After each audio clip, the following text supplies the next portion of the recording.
Przeżyliśmy wczoraj burzę piaskową i jest dzisiaj znacznie chłodniej, stąd też ten sweter. Chciałbym odnieść się dzisiaj do przesłania, które Lech Dokowicz i Maciej Bodasiński niedawno skierowali do ludzi, do Polaków. Chodzi o reakcję duchową na koronawirusa i na całą tę sytuację. Będzie taki czas, w którym będziemy sami. Czas, w którym przeżyjemy samotność, czy to w rodzinach, czy też kapłani w parafiach. Będziemy odcięci od, być może od Eucharystii, od możliwości spowiedzi, od tego, co mamy w tym świecie. Tak? Nie będziemy mogli z tego skorzystać. I jest krytyczne dla przetrwania, żeby być w takim stanie łaski uświęcającej, w którym światło Boże ma dostęp do naszej duszy i dzięki temu będziemy wiedzieli, co czynić. I jeśli nie uzyskamy tego stanu, będziemy jak śledzy w ciemności. I dlatego bardzo wszystkich w tym filmie, w tym nagraniu prosimy, byście wzywali i mówimy o konieczności wielkiej, powszechnej, głębokiej spowiedzi z całego życia nas, wierzących ludzi, kapłanów, biskupów, księży, bo inaczej jesteśmy jak śledzy. Zdajemy sobie sprawę z tego, że to, co teraz mówimy, może napotkać dwie możliwe postawy. Pierwsza to jest doświadczenie Noego, który budował arkę. Bo tak naprawdę my mówimy o budowaniu arki, duchowej arki, miejsca bezpiecznego duchowego dla tych wszystkich, którzy chcą usłyszeć te słowa. Lech Dokowicz z Maciejem Bodasińskim mówią o potrzebie, o wejściu w ciemność, że są to czasy ciemności, panowania ciemności i odpowiedniego przygotowania się na te czasy. Zgadzam się z nim w 100%. W tym sensie, że rzeczywiście ogromna potrzeba jest, aby ci ludzie, którzy żyją na powierzchni, a jest tak wielu spośród nas, którzy żyją na powierzchni,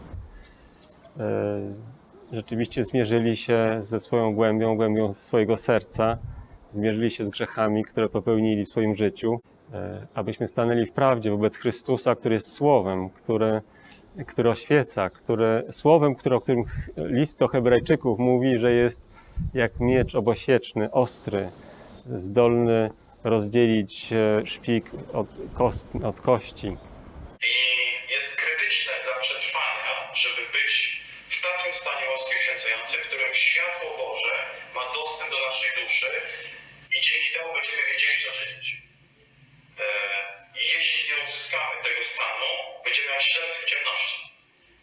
Kiedy Lech Dokowicz z Maciejem Bodasińskim mówią o ciemności, która się rozpoczyna i którą trzeba skonfrontować, przypomina mi się bardzo ważne wydarzenie z mojego życia. Było to już wiele lat temu, w 1994 roku. Dokładnie była to rocznica wprowadzenia stanu wojennego, 13 grudnia.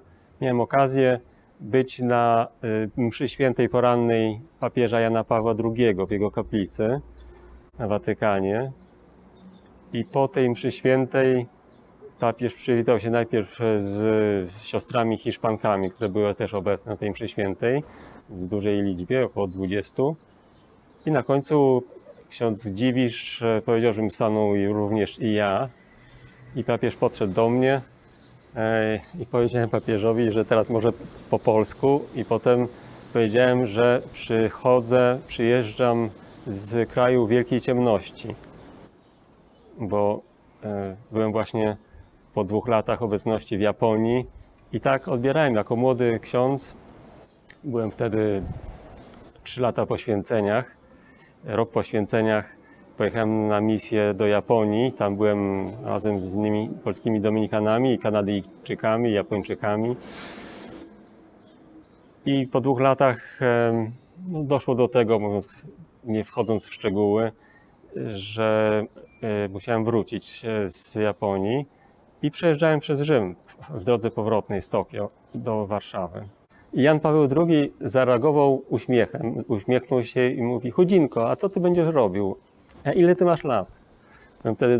Miałem wtedy 27 lat i byłem bardzo wychudzony, bo Byłem 2 miesiące w takim centrum medytacji ojca Shigeto Oshidy, a poza tym już wtedy miałem biegunki, które okazały się później, że to był rak jelita grubego. Byłem rzeczywiście chudy i młody. I on tak podszedł do mnie z humorem wobec tej ciemności, o której mówiłem. Ale nie odebrałem tego jako żarty z mojego przejęcia się z sytuacją. Raczej jako pewna zachęta do tego, żeby nie wchodzić zbyt głęboko w taki nastrój, nie wiem, apokaliptyczny, tylko robić swoje, bo Pan Bóg ma kontrolę nad tą całą sytuacją. I teraz po latach, kiedy medytuję nad tryptykiem rzymskim, szczególnie nad rozumieniem przez Jana Pawła II słowa, jego stwórczej mocy i tego, że cały ten świat jest odbiciem, odblaskiem słowa, odblaskiem dobroci Bożej, rozumiem, skąd u Jana Pawła II było to pozytywne nastawienie do rzeczywistości, która jest trudna, która jest ciemnością. Także wobec tego przesłania Lecha Dochkowicza i Macieja Bodasińskiego, poza tym, że zgadzam się z przesłaniem, z tą treścią, z tym, do czego wzywają, aby pokutować, aby nawracać się, aby spowiadać się głęboko, prawdziwie i do końca,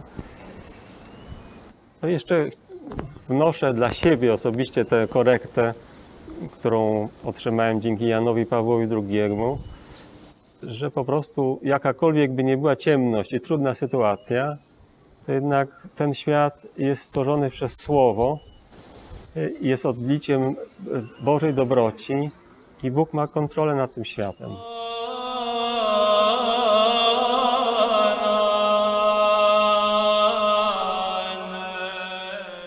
Z tego wszystkiego zapomniałem, że miałem Wam pokazać zdjęcie z mojej rozmowy z papieżem. O, tutaj jestem ja, jestem bez brody,